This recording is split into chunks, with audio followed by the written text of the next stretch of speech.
Tiga. Nah, serius kok. Assalamualaikum warahmatullahi wabarakatuh. Waalaikumsalam warahmatullahi wabarakatuh. Perkenalkan, nama saya Dewi Audi Agustin. Di sini saya sebagai moderator. Dewi rumah, kenapa? Di sini. Satu, dua, tiga. Assalamualaikum warahmatullahi wabarakatuh. Yang bener aku servis sana. Dijak sana kalau gua benci. Gue tutup nih. Ada si Melin apa? Itu gimana? Cepetan, itu ngomong memori. Dulu kan. Assalamualaikum warahmatullahi wabarakatuh. Waalaikumsalam warahmatullahi wabarakatuh. Perkenalkan, nama saya Dewi Audi Agustin.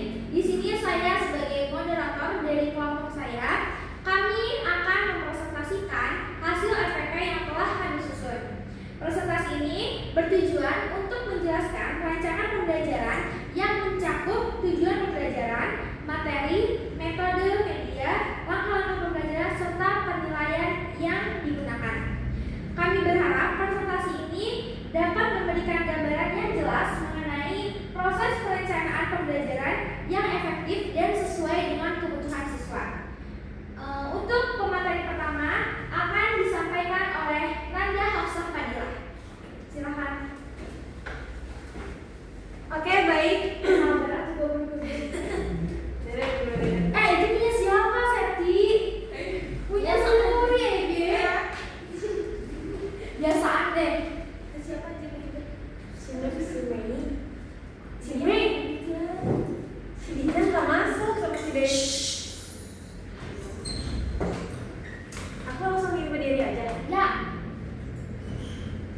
Jangan gangguin ya. Oke, di sini Kamu di sini lah. Melin Grace pada kemana? Itu. Makanya. Oke, di sini saya akan Rizky. Gua lapar nih. Brush. Oke, baik. Saya sebagai pembicara pertama yang akan membawakan informasi umum. Yang pertama, saya di sini akan menjelaskan mengenai informasi umum. Ini bukan yang ini. Bawahnya lagi. Jangan.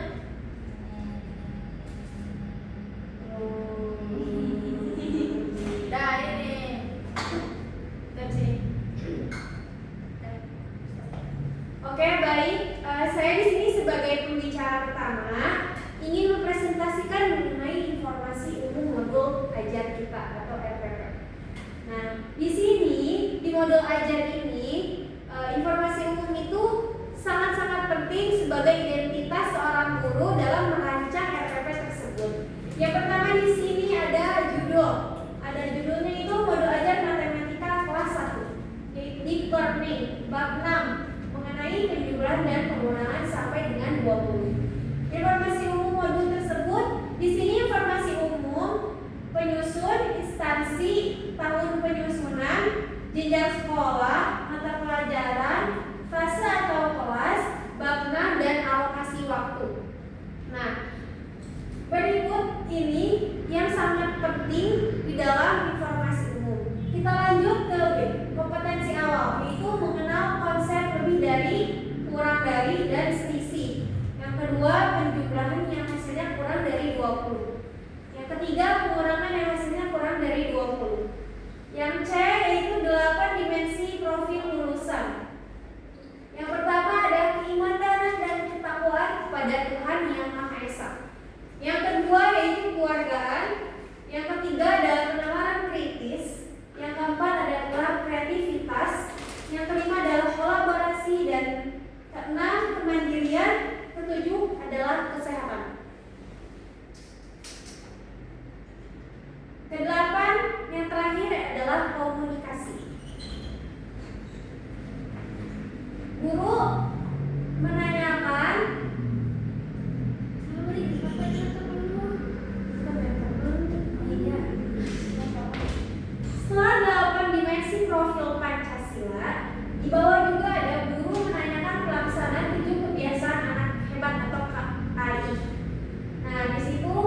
ada 1, 2, 3, 4, 5, 6, dan 7. Ada 7 poin dalam pelaksanaan KI.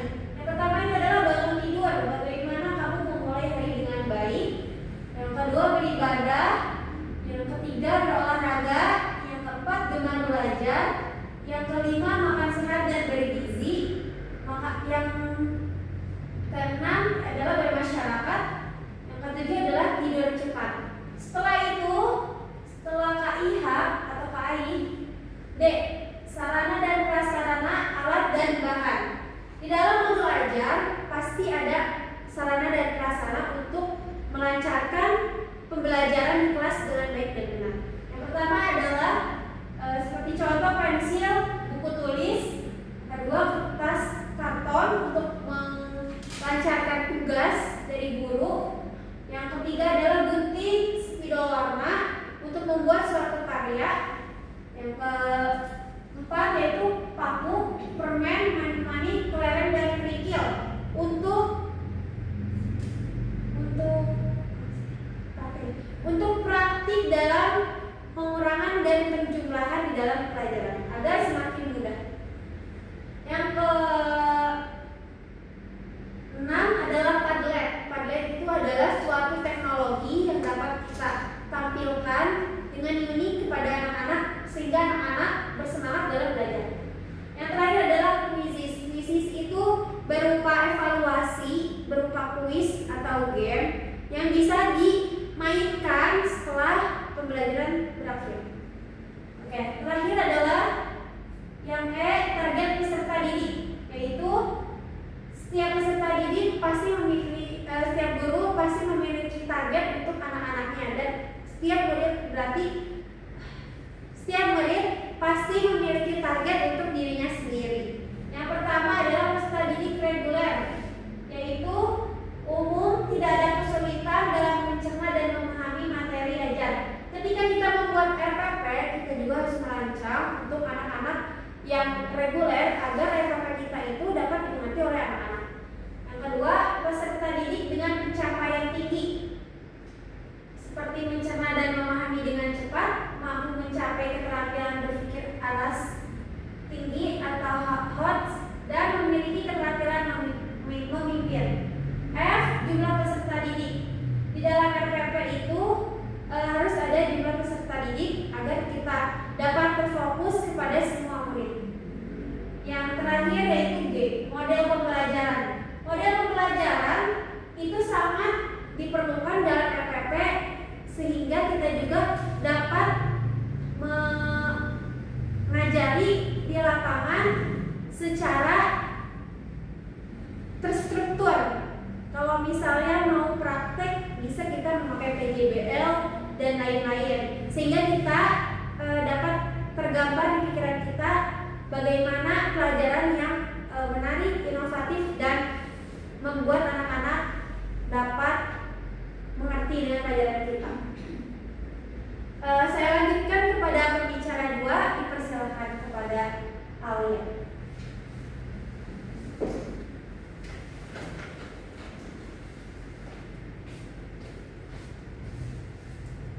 Baik, masuk di komponen inti. Yang pertama ada tujuan kegiatan pembelajaran. Tujuan pembelajaran ini menunjukkan siswa diharapkan bisa tujuannya berarti materi ini ya? Iya. Yang A, tujuan kegiatan pembelajaran. Di RPP ini tujuan pembelajarannya adalah siswa diharapkan bisa menunjukkan lebih dari, kurang dari, dan beda atau selisih dari dua kelompok dengan menggunakan benda konkret. Yang kedua, bisa menggunakan berbagai strategi penjumlahan antar bilangan. Dan yang ketiga ada menggunakan berbagai strategi penjumlahan dan pengurangan yang hasilnya dari 20.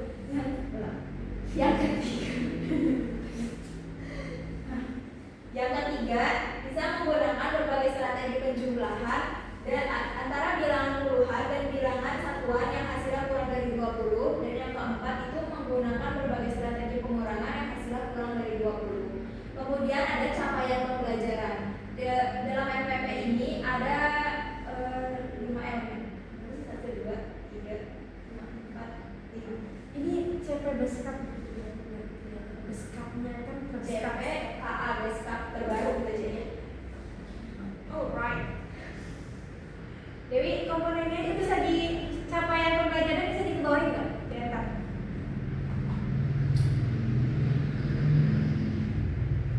Kok bisa?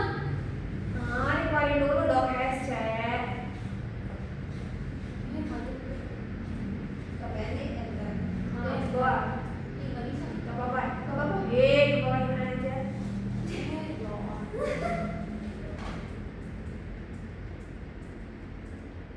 Terus. Bisa lagi itu Manda, jadi dia buat Manda sendiri. Shiba. Ya udah. Di itu aja, dihapus aja di situ terus dibawa. Iya, tak perlu sabar ini.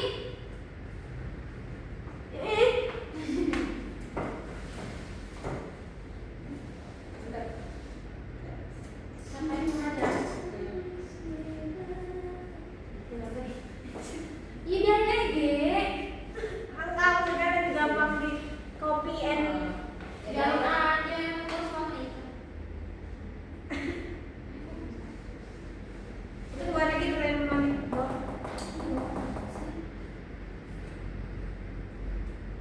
Udah lah, itu aja dah. Gimana selesainya? Fokus keluar. Oke, udah. Nah, dalam capaian pembelajaran RPP ini memuat 5 elemen. Yang pertama itu ada bilangan. Lupa nih, menurut KAB satu baru. Capaian pembelajaran dalam RPP ini menurut KAB nomor 46 tahun 2025 yang terbaru ada 5 elemen yang mencakup dalam RPP ini. Yang pertama ada bilangan. Diharapkan siswa menunjukkan pemahaman dan memiliki intuisi bilangan number sense pada bilangan cacah sampai 100, bisa membaca, menulis bilangan, menentukan nilai tempat, membandingkan dan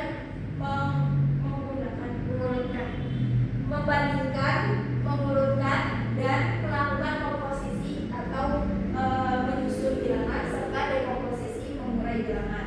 Dan yang kedua ada elemen aljabar. Siswa diharapkan menunjukkan pemahaman makna simbol matematika seperti sama dengan simbol tambah, kurang seperti itu dalam suatu kalimat matematika yang terkait dengan penjumlahan dan pengurangan. Yang ketiga ada elemen pengukuran. Siswa diharapkan bisa membandingkan panjang dan berat benda secara langsung dan membandingkan durasi waktu, kemudian bisa mengukur dan mengestimasi panjang dan berat benda menggunakan satuan tidak baku. Yang keempat ada elemen geometri. Di sini siswa diharapkan bisa mengenal berbagai bangun datar seperti segitiga, segi empat, kerucut,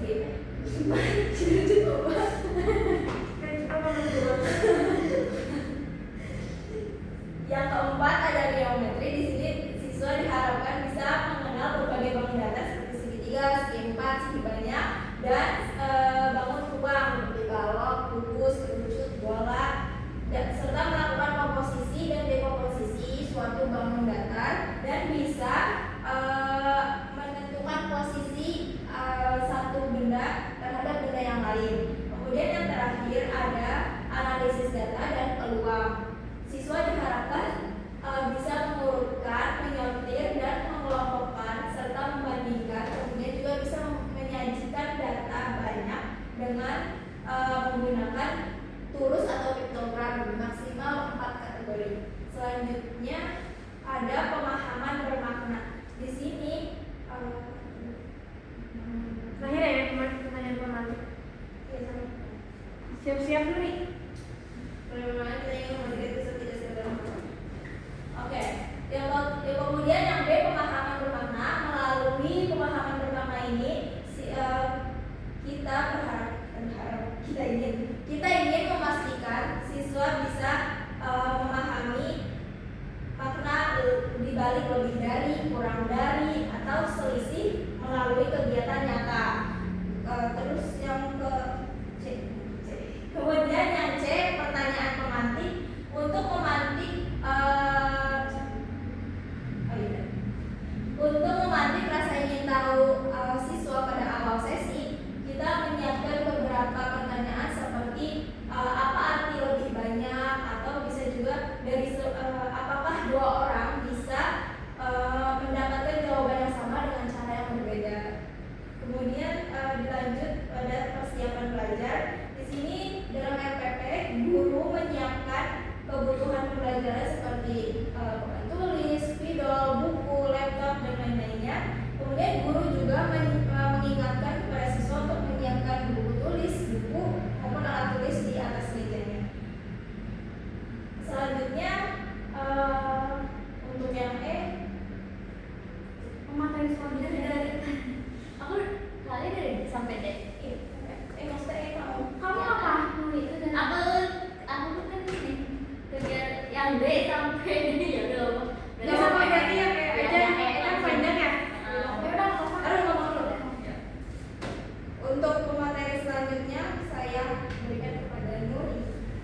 dengan durasi 2 kali 30 menit dengan tujuan siswa dapat menyelesaikan soal cerita yang melibatkan penjumlahan pengurangan sampai dengan 20. Yang berikutnya siswa juga dapat memilih operasi hitung sesuai berdasarkan situasi.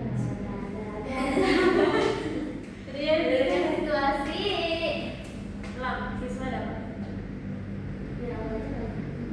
Baik, berikutnya saya akan melanjutkan yang berikutnya yaitu kegiatan pembelajaran dengan durasi 2 kali 30 menit. Tujuannya yaitu siswa dapat memahami dan menyelesaikan soal cerita yang melibatkan pengurangan dan penjumlahan 1 sampai dengan 20. Berikutnya dapat memilih operasi hitung. Siswa dapat menjelaskan proses berpikir dan strategi yang digunakan.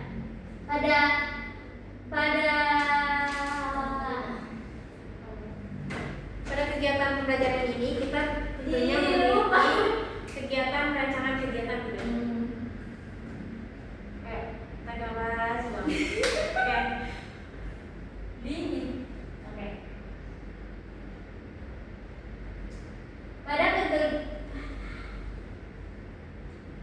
kegiatan pembelajaran ini, di sini kita sudah membuat rencana pembelajarannya. Yang pertama itu pada 10 menit awal biasanya guru itu digunakan untuk menyapa murid, untuk berdoa, untuk mengabsen, dan untuk memberikan pertanyaan-pertanyaan pemantik yang dimana sesuai dengan apa yang akan dijelaskan oleh guru tersebut.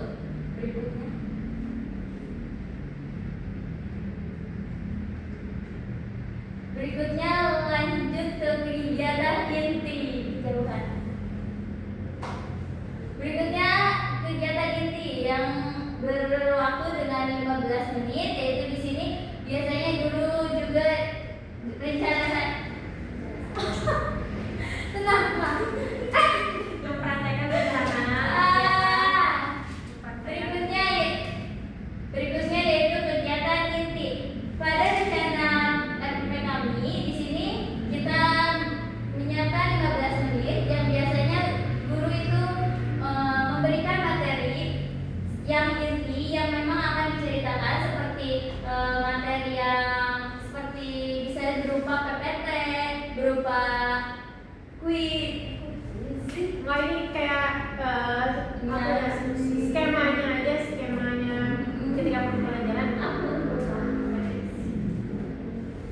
ini adalah skema pembelajaran di kelas yang dalam Tadi aku awalnya minum-minum berikutnya ya. Berikutnya yaitu kegiatan inti. Kegiatan inti yang sudah di skemakan. Berikutnya kegiatan inti. Kegiatan inti yang sudah diskemakan oleh kelompok kami yaitu selama 15 menit biasanya guru akan memberikan materi-materi inti yang dimana bisa berupa PPT, Padlet, dan lain sebagainya. Berikutnya yaitu materi skema akhir yaitu penutup dengan waktu 5 menit yang dimana itu biasanya menjadi biasanya ada refleksi. Setelah pembelajaran kegiatan inti kita melakukan refleksi bersama. Berikutnya yaitu penutup. Berikutnya Mami. Kenapa? Kenapa pas praktek gampang, pas presentasi grogi sih? Di rumah Selanjutnya penutup yang berdurasi 5 menit, yaitu sebagai guru kita merencanakan. Berikutnya itu yang terakhir yaitu penutup yang kita skemakan selama 5 menit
sini aja kamu Iya, harus pakai.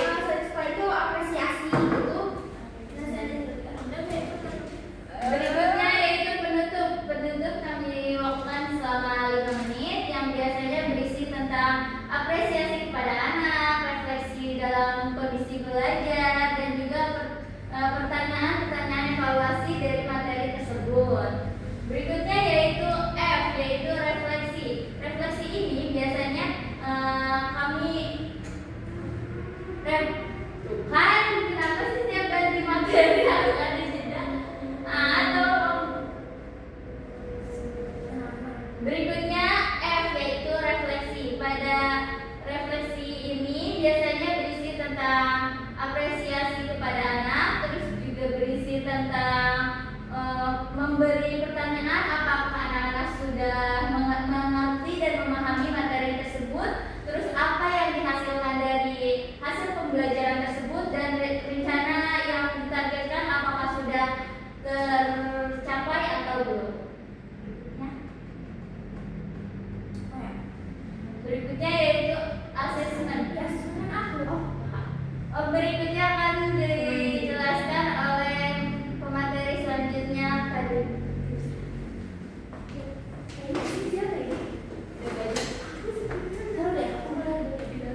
KPD. Ya kan? Apa ini nanti bacaan buku guru dan pustaka didik. Dan daftar pustaka dari sumbernya.